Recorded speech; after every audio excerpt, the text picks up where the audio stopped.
On sent bien la patte de Doisneau, son humanité, voir ce rapport vraiment intime des gens sans en prendre part, avec un énorme respect. Là-haut.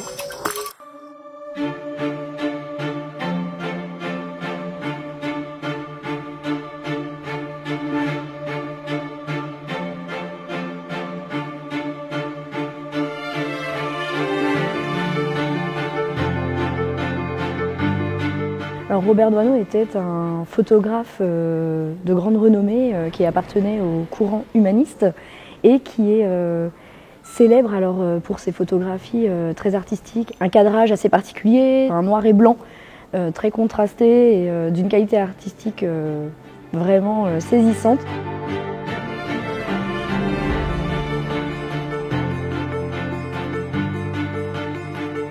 Il était aussi connu pour faire de nombreux reportages dans le milieu travailleur et donc le milieu ouvrier. Il était parfois appelé par les syndicats pour faire des reportages, souvent pour montrer les conditions de travail. Et c'est ce qui faisait aussi de Robert Doisneau un photographe humaniste qui vraiment se souciait des travailleurs. Il raconte des histoires en fait à travers ses photos.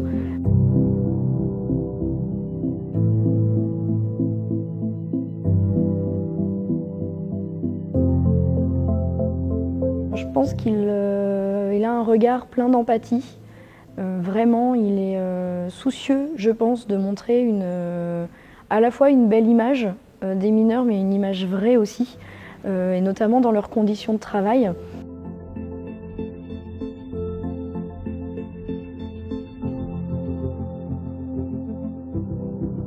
L'un des éléments les plus marquants des photos de Robert Doisneau et qui montrent vraiment les conditions dans la mine, c'est notamment les hommes qui sont torse nu par exemple, en train de travailler avec la poussière et on imagine en fait la chaleur qu'il doit y avoir dans la mine à ce moment-là.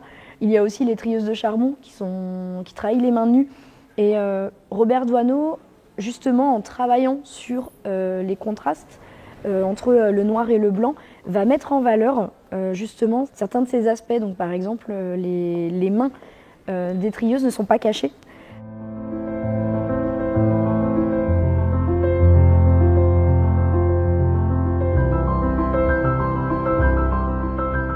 Alors moi j'ai été particulièrement touchée par cette photographie qui représente donc le mineur chez lui, dans son intérieur, dans son intimité. Et donc là on a juste ce regard entre, pour moi, la mère et le fils. Il y a de l'amour maternel et dans les deux sens qui passe. Donc pour moi c'est une photo qui représente l'amour.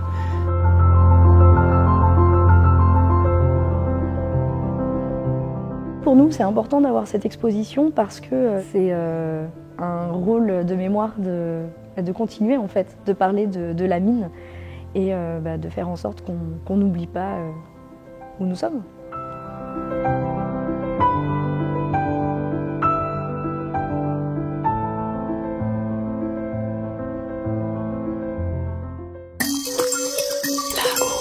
Là-haut.